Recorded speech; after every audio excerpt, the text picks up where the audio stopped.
नमस्कार, स्वागत है आपका एक्टिंग लाइफ में। मैं अभिषेक एक नई कहानी के साथ हाजिर हुआ हूँ।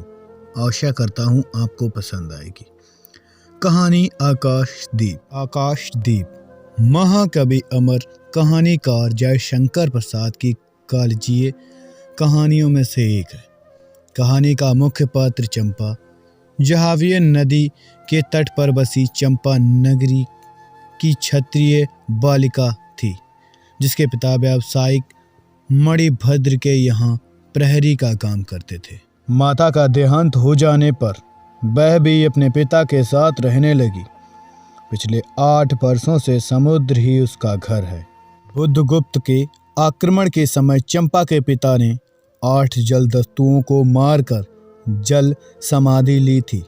1 महीने से वह नीले आकाश के नीचे समुद्र के ऊपर निसहाय अनाथ होकर रह रही थी। एक दिन मणिभद्र ने उससे घृणित प्रस्ताव किया। उसने उसे गालियां सुनाई। उसी दिन वह बंदी बना दी गई। अपनी आत्मकथा बुद्धगुप्त को वह उस समय सुनाई जब दोनों बंदी जीवन से मुक्त हो गए थे। बुद्धगुप्त भी ताम्रलिप्त का एक क्षत्रिय युवक था। दुर्भाग्य से जलदयुस्त बन गया था। उसी के आक्रमण में चंपा के पिता की मृत्यु हुई थी। बाद में किसी आक्रमण में बुद्धगुप्त भी बंदी हो गया था। संयोग में दोनों बंदी एक ही नाव पर थे। रात्रि में समुद्री आंधी में नाव डगमगाने लगी। अंधेरा घिर गया था। हवा का कोलाहल कुछ सुनाई नहीं पड़ रहा था। उसी समय चंपा बुद्धगुप्त से स्वतंत्र होने का अवसर बता कर उसे एक नाविक की कटार लाकर देती है। बंदी स्वतंत्र होकर ढुलक कर उस रज्जू के पास पहुंचा जो पोत से संलग्न थी। उसने रज्जू काट दी।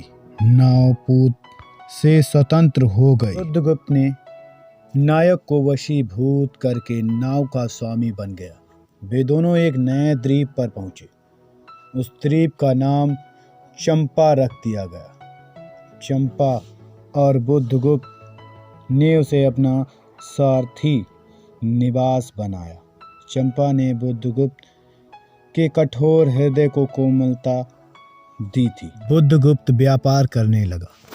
द्वीप पर महानाविक बुद्धगुप्त को वहां के निवासी राजा और चंपा को महारानी के रूप में मानकर उनकी सेवा में लग रहे थे।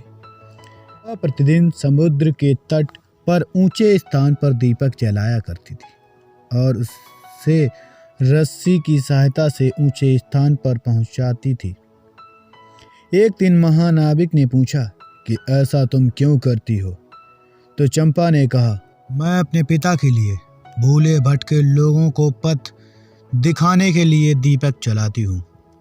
भगवान भी भटकते हैं, भूलते हैं, नहीं तो बुद्धगुप्त को इतना ऐश्वर्य क्यों देते? तो इसमें बुरा क्या है? इस द्वीप की अधीश्वरी चंपा रानी, बुद्धगुप्त ने कहा।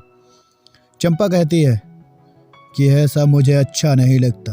वे दिन अच्छे थे जब खुले आकाश में हम लोग परिश्रम में थक कर पालों के शरीर लपेट कर पड़े रहते थे। बुद्धगुप्त ने कहा, तो चंपा, हम और अच्छे से रह सकते हैं।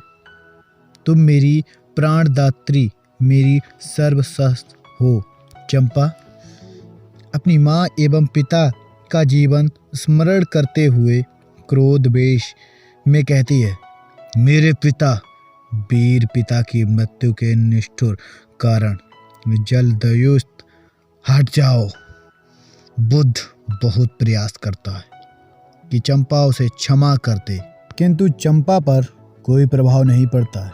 वह कहता है, आह चंपा, तुम कितनी निर्दयी हो।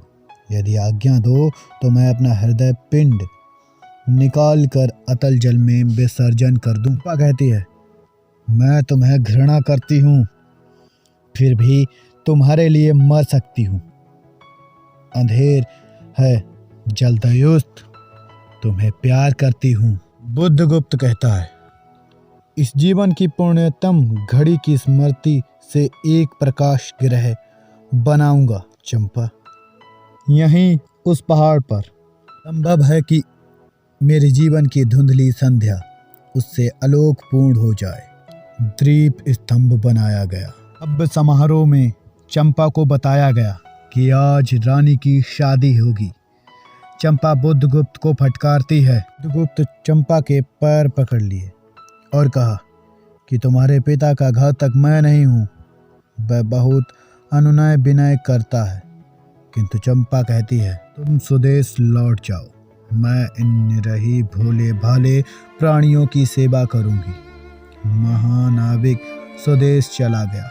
चंपा उसी द्वीप पर रहकर आजीवन द्वीप स्तंभ पर दीप जलाती है, वह भी जलाती रहती है और आकाशदीप। अब हो गया है कहानी का अंत। ऐसे ही मेरी कहानियों के लिए जुड़े रहिए। Thank you so much. जय हिंद, जय भारत।